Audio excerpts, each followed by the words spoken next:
Hey everybody, it's PJ from Wisconsin AirGunners, and in today's Box to Bench, we are going to take a look at the all-new or brand-new Diana XR210, which I just received from my friends at Diana in Germany, and it's right in this box right here. Now this rifle was just introduced at the IWA show in Germany. And so this is,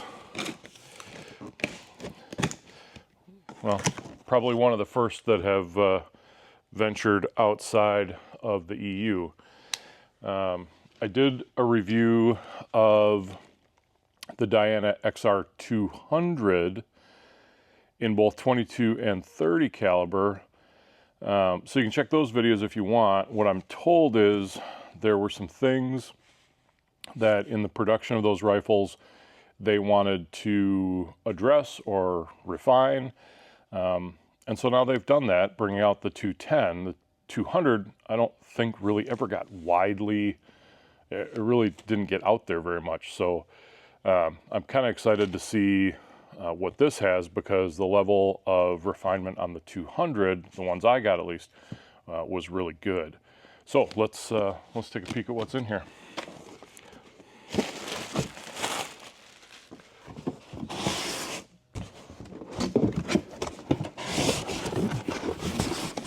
And by the way, not an unboxing video, it just happens to be in a box. In a box.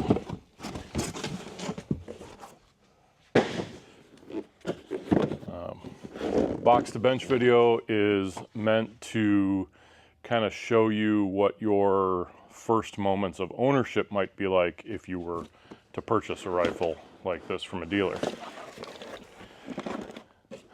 All right, so on this side, kind of shrink wrap down,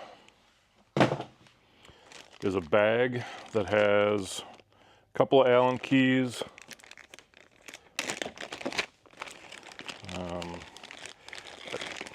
I don't know that anybody does manuals better than Diana, or at least as thoroughly as Diana. There are going to be two versions of the XR210. One has like a synthetic, they're calling it OD green stock. Then there's also a premium version, which is like a, I don't know if it's going to be walnut or be a hardwood stock. Otherwise, I think the functionality is pretty much the same. So in terms of manuals, this one is sort of instructions for use. It's in multiple languages, but it's a pretty thick book. Then you get a maintenance guide, not quite as thick, but a lot of good information in there. And then, oh, this is the conversion manual if you're going to do any, I would guess, caliber changing. Yeah, caliber conversion. So a lot of information here. German engineering. They want you to know what's going on. So pretty cool stuff there. You've got, in addition to, like I said, Allen keys, you've got this 2-position shuttle. So they had this for the XR200. This, from a like wading hunting perspective, I liked shooting with this quite a bit, where you're not doing high volume shooting.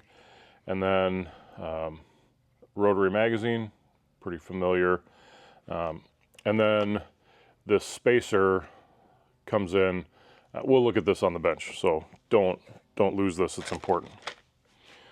The rifle itself is then shrink wrapped kind of onto this cardboard tray for really a pretty snug fit. I kind of like this shipping model. It's economical, and anyway, let's get the plastic off.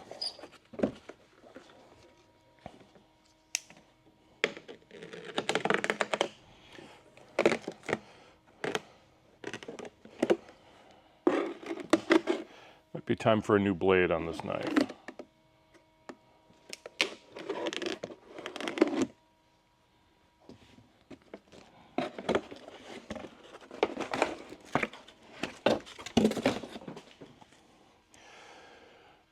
Big warning label.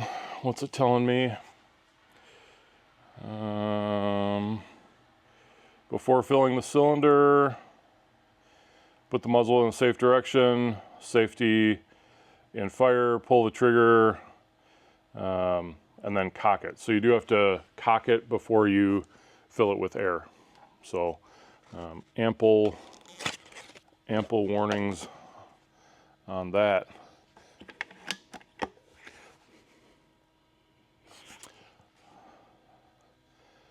A pretty nice feeling rifle. I would say what I would consider light. You've got nice big pick rail. This is like a ballistic polymer on the bottom. These patches are rubberized. So you've got the rubber here on both sides, here on both sides. The cheek piece, which is also black, is not rubber. If you back these out, you get some adjustment to the cheek riser.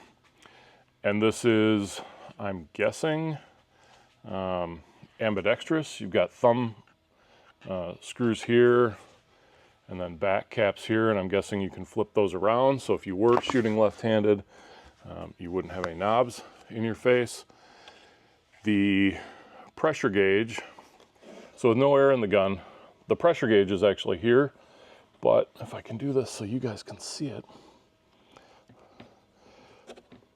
As a left-handed shooter, you can roll the tank pressure gauge around so you can actually see it while you're shooting it, which is kind of cool, actually.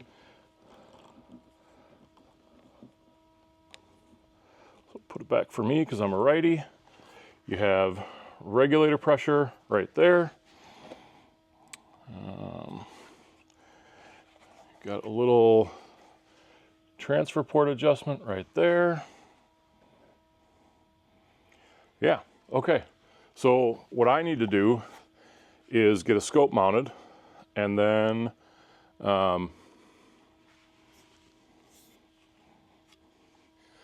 we'll take some shots, get trigger pull weight, little bit of chronograph work, and yeah, let's see how she flies. We are here on the bench, and let me just run through what I've done so far. I mounted Element Optics 4-16. This is one I had set up on a different gun that also had dovetail rails. So I've got FX no limit rings here. They're all bottomed out, but I had a set of the UTG. They're the little picatinny to dovetail adapters in there. So borrowed this off another rifle, threw it on here. Great scope for, you know, shooting stuff out to like 50, 75 yards. And of course you can go way beyond that, but for precision shooting, I like to keep it in that range. Let's see, what else did I do? I took off, there's a little plastic cap on the front of the barrel that actually is a thread protector. I took that off and put on a DonnyFL QD so I could attach a Ryu moderator. The one I had is in 25 cal, and I'm only using 2 baffles on it. It's probably not as quiet as it can be, but it's what I had handy. So I put that on there, and very likely I'll circle back around in another video to do a little bit more moderator testing on this gun. I do know that the arrangement of the fill and where the muzzle is too small a gap for either a Tatsu or a Sumo, but it probably will be just perfect for a Tanto or a Koi. So again, more information on that down the road. in playing around with moderator and getting the scope adjusted and just familiarizing myself with the controls, I shot a couple of, I would say, like shot strings, not on a chronograph or anything, but I was getting at least 3 magazines before it looked like it was time to fill up. The regulator seems to be set in around the 120 to 130 range. It's kind of hard to tell because the gauges are really small, but that seems to recover really quickly. And I was not seeing, I mean, point of impact wasn't shifting around, so it wasn't like I was losing velocity. Like I said, getting at least 3 magazines per fill, and I was just kind of eyeballing at the gauge down at the end of the barrel and saying, okay, let's fill her up now. So you probably could stretch that out a little bit longer, but again, something for a more in-depth review, and today is just box to bench. I do want to get to trigger pull and help anybody out who's never loaded a magazine of this kind. So I know the gun is empty right now. Let's get to a trigger pull test. 1 pound, 8 ounces, 0.8 ounces. I think that's 0.8 ounces.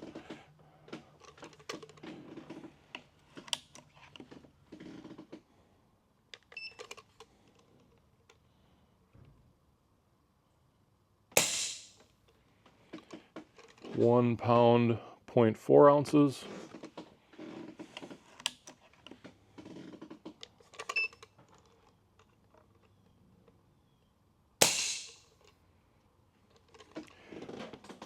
One pound, 1 ounce. So 1 pound, 0.7 ounces. It's a 1 pound trigger. I've always liked Diana triggers. I do like this one. There is a definite take up. That first stage is fairly short, and then it's just a little bit more, and it breaks. For somebody with arthritis in his trigger finger, of all places, very easy trigger to pull, and I like it a lot, actually. Definitely not one that's going to take away from any accuracy. The safety is very easy, back and forth, and so front is safe, back is fire. It can be swapped over to the other side. There's cutouts for it there. And the side lever, that can be switched from side to side. The side lever is very easy to work with. Pull it back, goes forward. You can decock it. So pull it all the way back, you'll hear the click, let it go forward, pull back on the trigger, and ease the whole thing forward. Very easy to decock. Nice feature. But let's get some pellets in the air gun, and let's get you some chronograph numbers. The magazine, if you've never used one of these, turn it towards you. I've actually got one in there that will move out to the side. You got to spin the plastic lid counterclockwise and then hold it, and when you look through what is sort of the bottom of the magazine, you have to drop 1 pellet in there skirt first. And sometimes you have to angle it one way to get it to go the other way. And then once you have that in there, everything is kind of locked in place. And all you have to do is rotate it around so you see a hole, and then you can drop in a pellet head first, and you just work your way around until the whole thing is full. And if you accidentally put one in wrong way or upside down, you can just shake it out, and if you miss a hole, you can turn it back to get one in there no problem at all.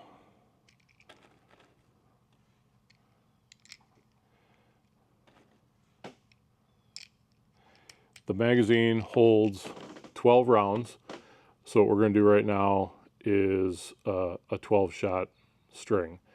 And I'm going to reposition the camera so that you can see what's happening on the chronograph. So let's get that into position.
So we've got 12 shots right there.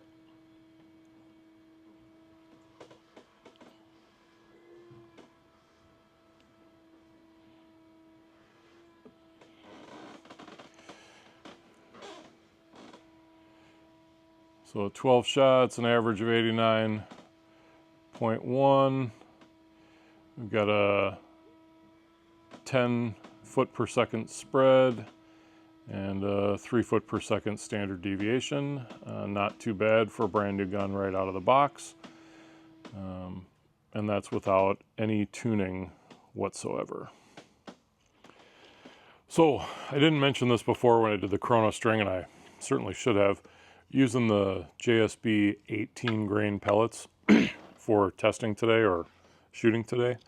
I've got a fresh mag loaded up and a camera down range. The one thing I didn't mention was how this goes in. So there's actually this little lip here, and when you load the magazine from the right, you have to make sure that that lines up and goes in so that the bolt goes forward. So let's take a couple shots here.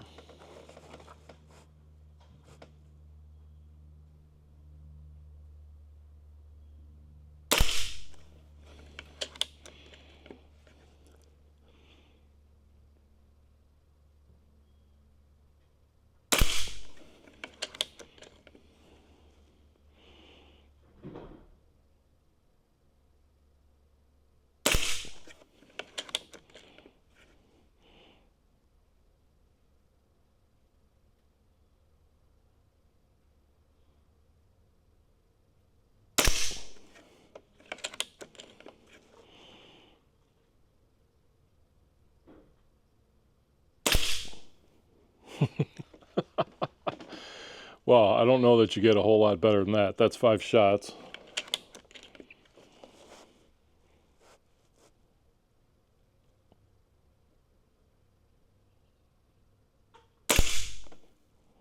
Of course, we dropped one a little bit.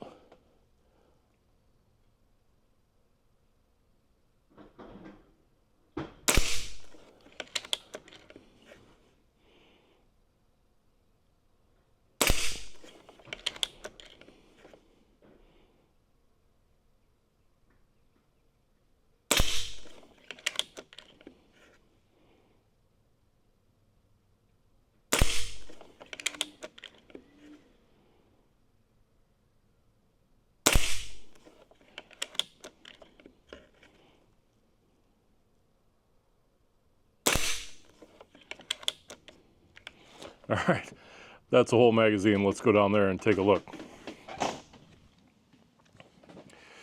come on for a walk. Only 30 yards.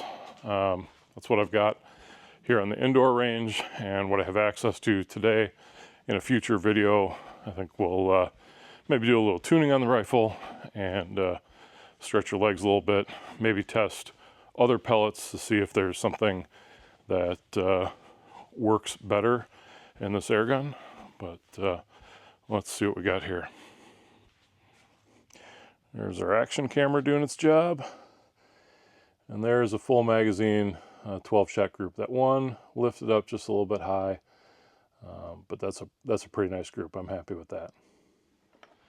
So I mentioned this loader. Again, love this feature. Wish it was available on more air guns.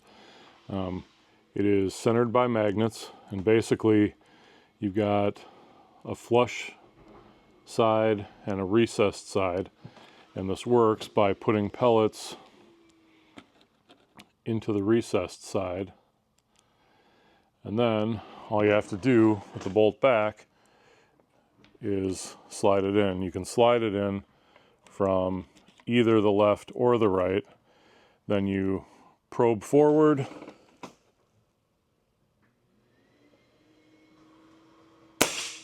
take your shot, pull the bolt back, bring in just a little bit closer here. Then you slide it over, bolt goes forward, and you can take another shot.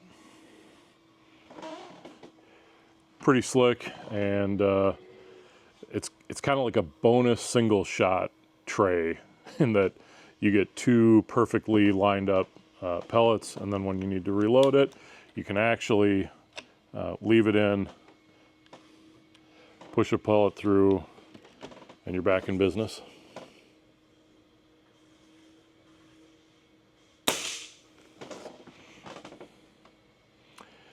This is a really sweet piece of German engineering. I really like the kind of consistency I'm seeing out of the regulator. I've just shot 2 magazines, and